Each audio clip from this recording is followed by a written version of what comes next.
गामिनि सोमोन्दै। औ सैथो दहायथ' आं बुंखाबायानो जे बिएड कलेजनि प्रिन्सिपाल डक्टर अजित बर'आबो जोंनि गामिनिनोमोन होननानै आं बे बाथ्राखौ बुंबाय। नोंगौ आर्मिनि बिथिङाव बुङोब्ला 6 7 जनसो सनाजुलि गामिनिफ्राय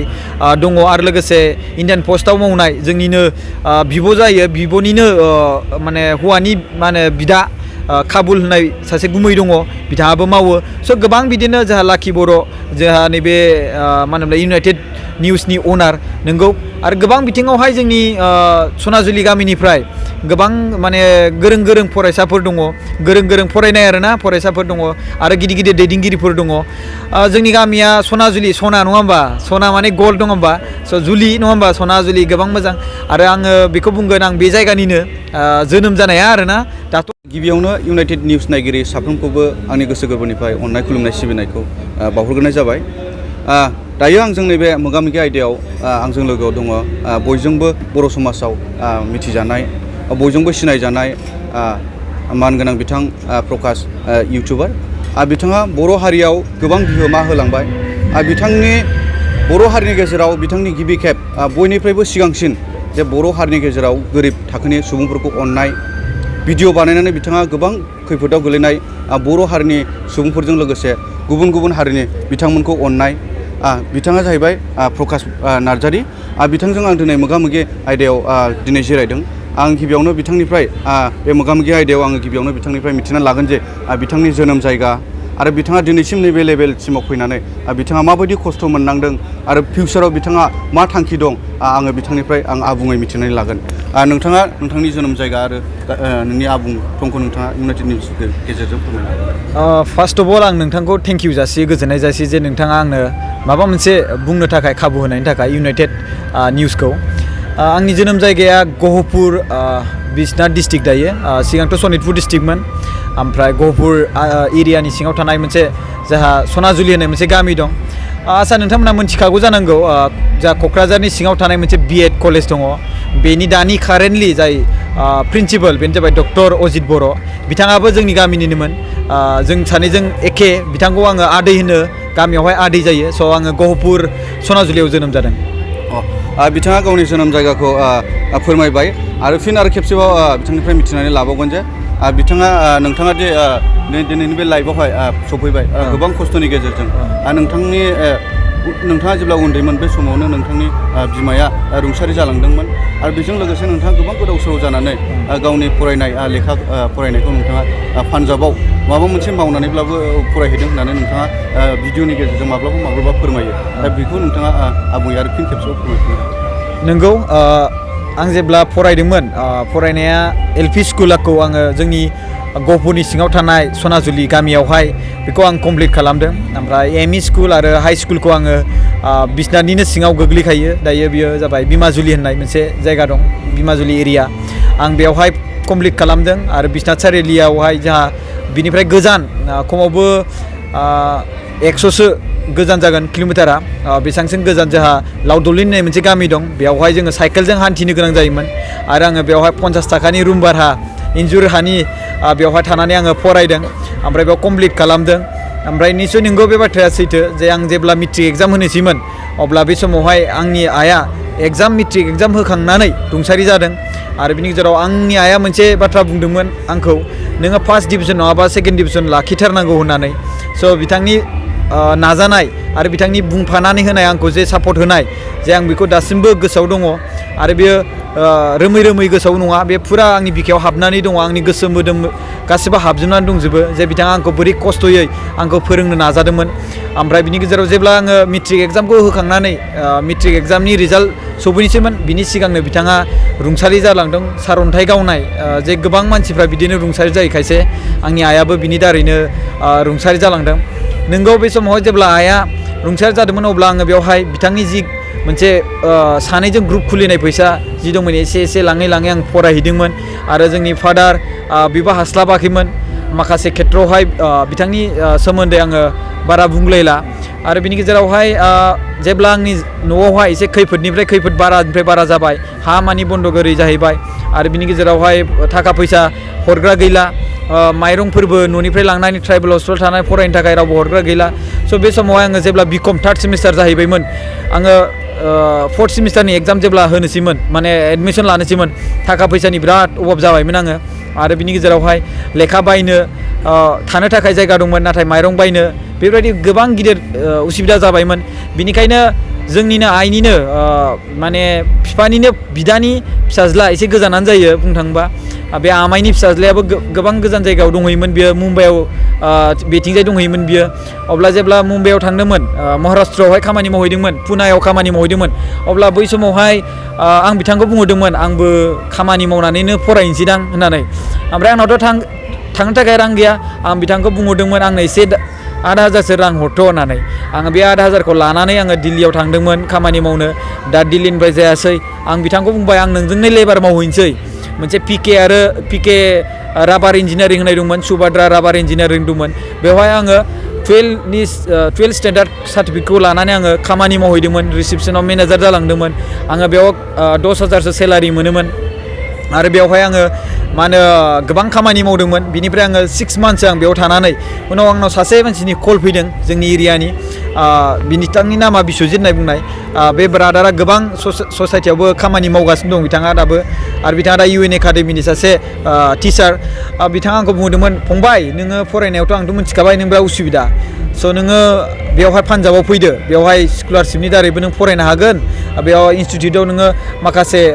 होजों NSP नि दारै स्कलारशिप एप्लाइ खालामनानै इनस्टिटिउटआव होनो हागोन होनना बुंनायलाय आंबो थांबाय थांनानै आं होजोंहाय आङो खमावबो 6 माससो आङो मोनसे मा होनोमोनलाय मेकड'नेल्ड्स होननाय मोनसे कम्पानि जेरै KFCफ्राव थाङो नोंथांमोना मिथिगौ बङाइगाव बेयावहाय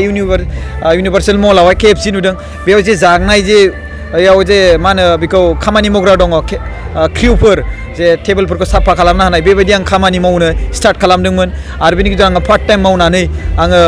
मा होनो चन्डीगढ़आवहाय आङो फरायदों माबायावहाय पान्जाबावहाय ओमफ्राय फराय बेबायदिनो सानफ्रामबो आङो 3टा बाजिसिम आङो क्लास लानानै 3टा बाजिनिफ्राय आङो खारनांगौ आधा घन्टानि गेजेराव आङो जानाय संनाय बेखौ बानायनानै आङो बिनि गेजेराव आधा घन्टानि गेजेराव 4टायाव सहैथारनांगौ माने स' बेबायदि आङो दैलि कन्टिनिउ खालामागौमानि आं बेखौ खालामनानैबाबो आङो रुम भाराखौ होनो हायामोन ओमफ्राय बेवहाय मा जायोमोन आंहा मोनसे बेनिफिट दंमोन बे मोनसे मा होनो केटारिं होननाय मोनसे मा होनोमोनलाय ग्रुप दंमोन बेवहाय माने बेबायदिनो मोनसे अर्गानाइज जायो हाबा हुखा गिदिर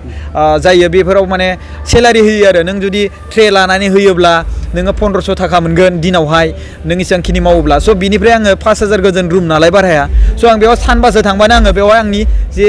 मा होनोमोनलाय रुमनि भारा बेयो ओंखारोमोन आरो खिन्थु क्लासा मिस जायोमोन आरो बेबायदि आङो आथिं थिफुलायनाय आं खामानि मावदों आरो बिनि गेजेराव आं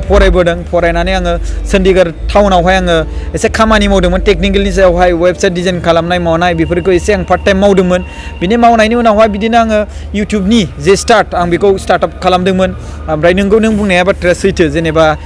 मोनथिया आंबो बेखौ जे सोर फार्स्ट सोर सिगां नोंथाङा जेब्ला आंखौ बुंबाय नोंथाङानो सिगां होननानै अब्ला आङो निस्सय आं बेखौ आंनोबो सिगां जानो हागौदां आरो नङाबो जानो हागौदां जे अनलाइननि दारै इउटुबनि दारै सासे आंनिनो नाम बायदि प्रकाश बर' होननाय सासे फरायसाया बै समावहाय बिराद फरायनो उसुबिदा जादोंमोन क'क्राझारनि ओमफ्राय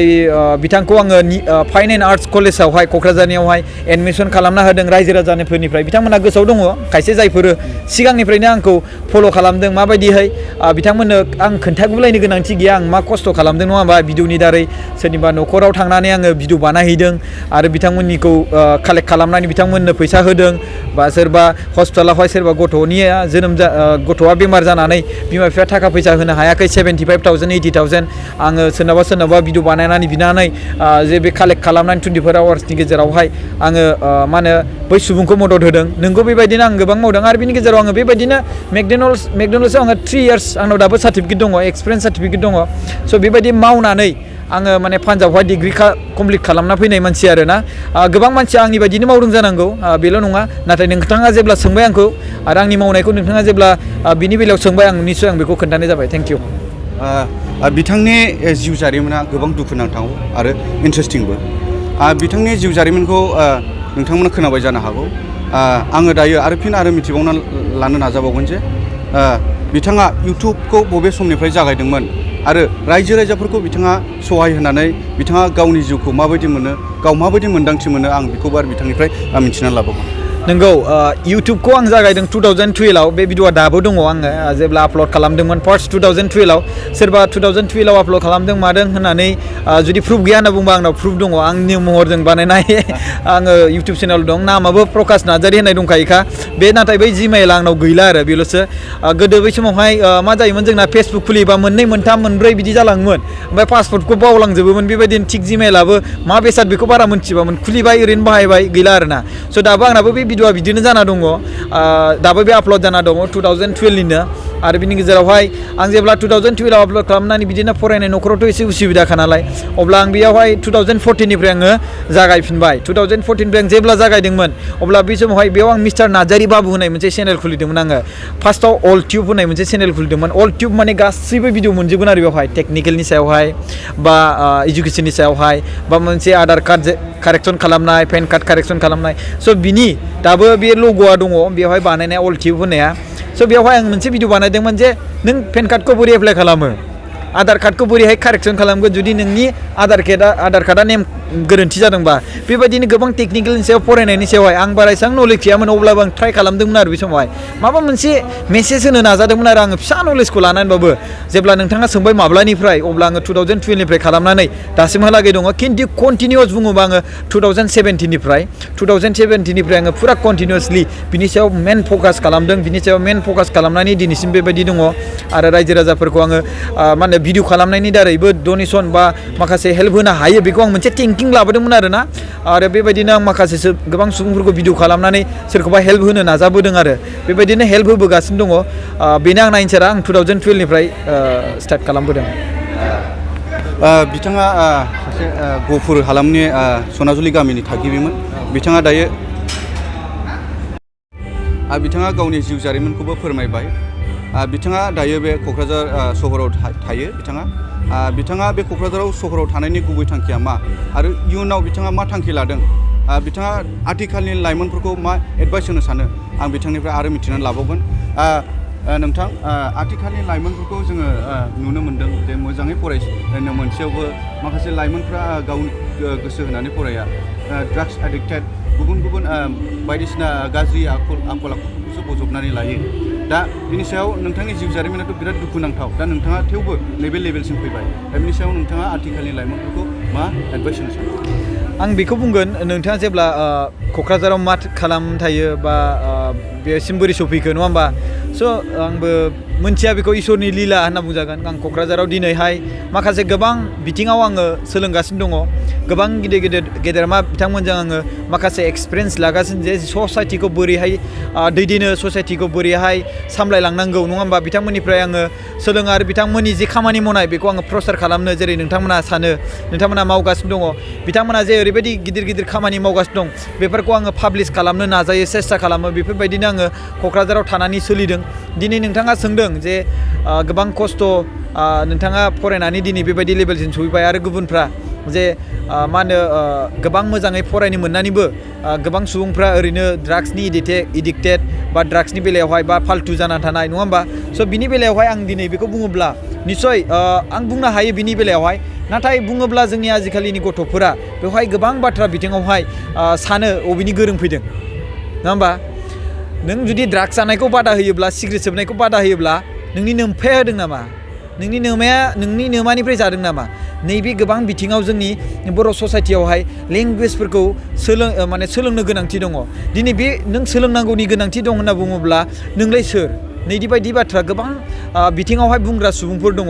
बिनिखायनो माने आं सानो जोंनि नैबे ससाइटियावहाय जोंनि बर' समाजावहाय जोंनि बिमा बिफाया मेन रल जानांगोन बेवहाय जे गावनि गथ' गथायखौहाय आं बोरैहाय जे सोरबा सासे गावनि गिदिरखौ जे बोरैहाय मान होनांगौ नङा होमबा आरो जोंनि समाजावहाय ओरैबायदि दं बांसिन जे गुबुना मा मोन्दों बेखौ बांसिन नोजोर होयो ओमफ्राय गावहा जे बै बेसादखौ मोननो थाखाय जे खस्थ' खामानि मावनांगौ बेखौ बावगारजोबो आरो मा जेनेबा सापस हमना ला नों माबा मोनसे खामानि मावनानै आरजिगासिनो दङ बाट आं जे माबोरै खामानि मावनानै आरजिदों बा नों माबा मोनसे खामानि मावनानै आरजिदों गुबुना नोंखौ बेखौ नायगोन आरो जास्ट मोननायखौल' नायगोन जे नोंथाङा बोरै खस्थ' खालामनानै मा खामानि मावनानै जे आङो बे बेसादखौ मोननो हादों बेखौ बिथाङा जुदि मावोब्ला बेबायदियै सानालासिनो जे है उमुकाल' ओरैबायदि उमुका ओरैबायदि दुगामारा स' बेफोर बिथिङाव सानालासिनो गावनि इडुकेसननि सायावहाय गावनि मावनायनि सायावहाय जुदि फकास खालामोब्ला निस्सय आं दा इसिबां लेभेल सौफैयाखै नोंथाङा जेब्ला आं बेबायदि लेभेलसिम सौफैबाय बे बाथ्राखौ जेब्ला नोंथाङा बुंबाय अब्ला आं बे बाथ्राखौ आं बेयाव लाबोबाय आरो जे आं बायदिल' नङा गोबां बिथिङाव आंनिख्रुइ बांसिन साबसिन नोंथाङा जानो हागोन आरो बेबायदि आरोना स' फरायनायनि खेथ्रआवहाय अराय सम फरायनांगौ मानांगौ बे बाथ्राल' नङा नंनाया नंगौ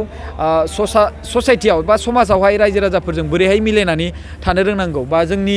देरसिनफोरजोंहाय बोरैहाय मिलायना थानो रोंनांगौ बे बिराद इम्परटेन्ट जाना फैबाय जोंनि समाजावहाय आरो बेखौ जोंनि मा होनो बिमा बिफा जोंनि बर' हारिनि बिमा बिफाया बेवहाय मेन रलथार फिसालाफोरनो बांद्राय थाखा हरोब्ला बे थाखाखौ आं बहा गारनो नैदि बिथिङाव जाहैयो नङा होमबा आरो बांद्राय खम होयोब्लाबो मा जायो जे आंनि न'खराव गैया राङानो आं मा खालामनो दायो आं गुबुन कम्पानियावसो थांनानै फरायनोसै नामा थांनानै आं जेरैबायदि जादों बेबायदि नङा होमबा कम्पानियाव थांनानैसो आं खामायनानै फरायनोसै नामा स' नैदि बिथिङाव जायो स' बेखौ लानानै जोंनि बिमा बिफाया हुसियारि जानांगौ आरो नैबे बाथ्राखौ बुंगोन आङो जोंनि जे दानि जे बा हाबा जागोदान जेनेबा बैसो बारा जायाखै बा बैसोआनो जाबाय बारा स' बिथांमोना गावसोरखौ सानना लाग्रोनांगोन जे आं गथ' खांनो थाखाय दायो आङो केपासिटि जागोन जायाखै जे आं गथ' खांनो हागोन हाया आं गथ'खौ जोनोम होबा दायो आं गथ'खौ नायनो हागोन हाया बेनो आं मोजां गियान होनो हागोन हाया नैबे बिथिङाव साननानै जोंनि दानि हाबा जागोदान माने मा होनोमोनलाय बेखौ आदामोन बाजैमोन बा कपुल्सफ्रा हौवा हिन्जावफ्रा बिनि सायाव साननानै गथ'फोरखौ जोनोम होयोब्ला मोजां आरो बेबो बिराद इफेक्ट गोग्लैयो जे गथ' गथायफ्रा ड्राग्स एडिक्टेड जानाय मानाय स' मेन रलानो जोंनि बिमा बिफाया जुदि बारा थाखा होआबानो बाइक साखावनो थाखाय थाव सोना होआबानो बिसोरलाय बबेनिफ्राय मोननो जानो थाखाय बिसोरो इथाथ' थिखांनो थाखाय गाबोन समफोर इथा थिखांनांगौबा सेरला बेथाब जागोन बे उन्दै बैसोआव नङा होमबा थिग बेनो आरो मेन रला बिमा बिफानि थाखा फैसाखौ बांद्राय होनो नाङा बेल' आरो बिथाङा आरो फोरमायबावबाय आरो मिथिनो लाबावगोन बिथाङा गुफुर हालामनि सनाजुलि गामिनि मोनसे फिसा गामिनि थागिबि आरो बिथांमोननि गामियाव दानि आथिखालनि गसाइगाव बिएड कलेजनि प्रिन्सिपाल बिथां मानगोनां डक्टर अजित बर' बिथाङाबो बिथांमोननि गामिनिनो बिथांमोननि गामियाव गोबां जोङो खोनानो मोन्दों बिथांमोननि गामियाव गोबां आर्मि पुलिस गोबां गिदिर साख्रि मावनाय अनजिमानि सुबुंफोर दङ आरो बिथांजों लोगोसे इउनाइटेड निउसनि एमडि मानगोनां लाखि बर'आबो बिथांमोननि गामिनि थागिबि दा बिथाङा बिनि सायाव नोंथाङा मा औ सैथो दहायथ' आं बुंखाबायानो जे बिएड कलेजनि प्रिन्सिपाल डक्टर अजित बर'आबो जोंनि गामिनिनोमोन होननानै आं बे बाथ्राखौ बुंबाय नोंगौ आर्मिनि बिथिङाव बुङोब्ला 6 7जनसो सनाजुलि गामिनिफ्राय दङ आरो लोगोसे इण्डियान पस्टआव मावनाय जोंनिनो बिब' जायो बिब'निनो माने हौवानि मा होनो बिदा काबुल होननाय सासे गुमै दङ बिथाङाबो मावो स' गोबां बिदिनो जोंहा लाखि बर' जोंहा नैबे मा होनोमोनलाय इउनाइटेड निउसनि अनार नोंगौ आरो गोबां बिथिङावहाय जोंनि सनाजुलि गामिनिफ्राय गोबां माने गोरों फरायसाफोर दङ गोरों फरायनाय आरोना फरायसाफोर दङ आरो गिदिर दैदेनगिरिफोर दङ जोंनि गामिया सनाजुलि सना नङा होमबा सना माने गल्ड नङा होमबा स' जुलि नङा होमबा सनाजुलि गोबां मोजां आरो आङो बेखौ बुंगोन आं बे जायगानिनो जोनोम जानाया आरोना दाथ' आङो बेलेग जायगायाव जाफैबाय आंनि जोनोम जायगाया बेयावहायनो आंनि बिमा बिफाया बेयावनो माने हाबा जादों खिन्थु आंनि बिमाया मा होनो क'क्राझारनि दियाबारिनि आंनि बिफाया रङियानि ओमफ्राय बिनि गेजेरावहाय जोंनि जे मा होनो फैनाय नैबे बिमाजुलियावहाय बे 2004 मायथाइयावहाय जादोंमोन ओमफ्राय बिनिफ्राय फैनानै आङो बिश्वनाथ सारिआलियाव बिमाजुलियावहाय संसार जोंहा आइ आफाया जाफैबाय बिनिफ्रायनो जोंनि आइया नैबे बिमाजुलियावहाय रुंसारि जाबाय आरोना बेनो मोनसे उफेरा सोंथि बिथांनिफ्राय आरो मिथिनानै लागोन बिटिआर आफादनि 3.1 दफा बायदियै गामि सोसननाय आरो दानख'नाय सनितपुर आरो बिश्वनाथ जिल्लाया बेयो दायो बिटिआर एकर्डनि गेजेरजों सोसनजानायनि लामायाव थांगासिनो दङ नोंथांखौ जोङो माब्लाबा सोरनिफ्रायबा गुबुननि खुगानिफ्राय जे खोनानो मोनो नोंथाङा बेफोरबायदि जुदि स्कप मोनोब्ला बा नोंथाङा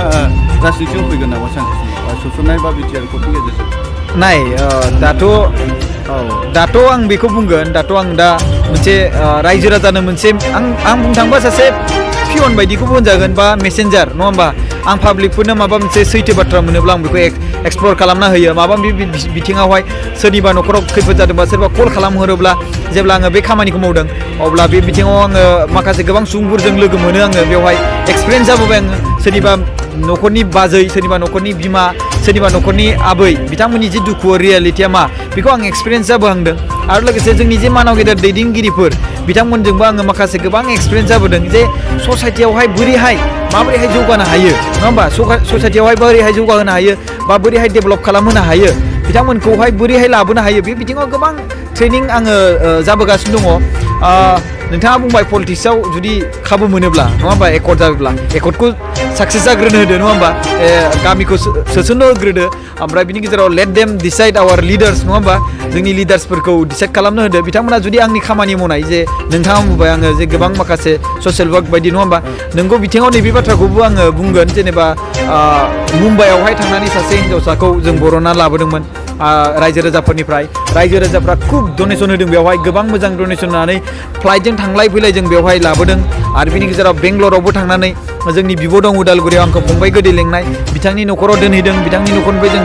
थिखांनानै माने लाबोदों आरो बिनि गेजेराव जों बिनि न'आव दोनफैदों स' बेबायदिनो गोबां माखासे फरायसाफोरखौ माने लाबोनानै जे जायफोर मुम्बाइआव खेबने खालामना लांदोंमोन बिसोरखौ लाबोनानै निदान एनजिअ होननाय मोनसे दङ क'क्राझारावहाय बेयाव एडमिसन खालामना होदों फरायहोदों आरो बिनि गेजेराव तामिलनाडुआव सासे दाख्लै बावै जाथाय जाखांबावबाय बिथांखौ लायदों नाथाय बेवहाय आं थांनो मोनासै जोंहा मानाव गेदेर खोमदोन दैमारि जोंहा मानाव गेदेर श्रीजुत प्रमद बर' सारनि एक्टिभ वार्कार एकदम यं जेनेरेसननि माने लिडार्स खोमदोन दैमारि बिथाङा माने थांनानै पार्सनेलि लायदों आङो बे समावहाय आं थांफानो मोनासै बिथाङा लायनानै बेखौबो निदान एनजिअ होनाय दङ बेयाव फोरोंफैबाय बेबायदिनो गोबां बिथिङाव आं खामानि मावगासिनो दङ एसे एक्सपिरियेन्स जाबोगासिनो दङ आरो दाथ' आङो 28 इयार्सल'सो जादों नङा होमबा स'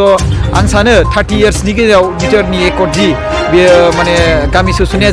जाहैजोबगोनदां बा 24 नैबे 24 जायोबा आङो 29आनो जाहैसिगोन स' लिडार्सफ्रा सानो मा बेखौ नायनोसै नङाबा उन्दै गथ'सो होननानै नङाबा सानलायगोन है बे उन्दै गथ'आ बोरै लिडार जानो हानो स' बेबायदि बिथिङाव कुइसन थायो नङा होमबा बाट बैसोआव नायोब्ला आंनि सार्टिफिकेट हिसाबै नायोबा आङो दासिम 29 इयार्स जाबाय लेट देम डिसाइड आवार लिडार्स नङा होमबा बिथांमोना आंनि बिथिङाव मा सानो जुदि आङो सासे पलिटिक्सआव हाबाबाबो माबा मोनसे खालामनो थाखाय बिथांमोना खाबु होगोनदां नङा होमबा स' बिथांमोननि सायावहाय निर्भर थासै दायो नङा होमबा थेंक इउ जोङो दायो बिथांनि जिउ जारिमिनजों लोगोसे बिथाङा इयुनाव मा जानो सानदों आरो लाइमोनफोरखौ बिथाङा माबायदि इनकारेज होबोदों इउनाइटेड निउसनि गेजेरजों नोंथांमोना नुनो मोनबाय आरो आङो बिथांखौ जोबनायाव आङो साबायखर होनानै आं दिनैनि बे मोगा मोगि आयदाखौ आं एसेयावनो फोजोबनाय जाबाय गोजोन्थों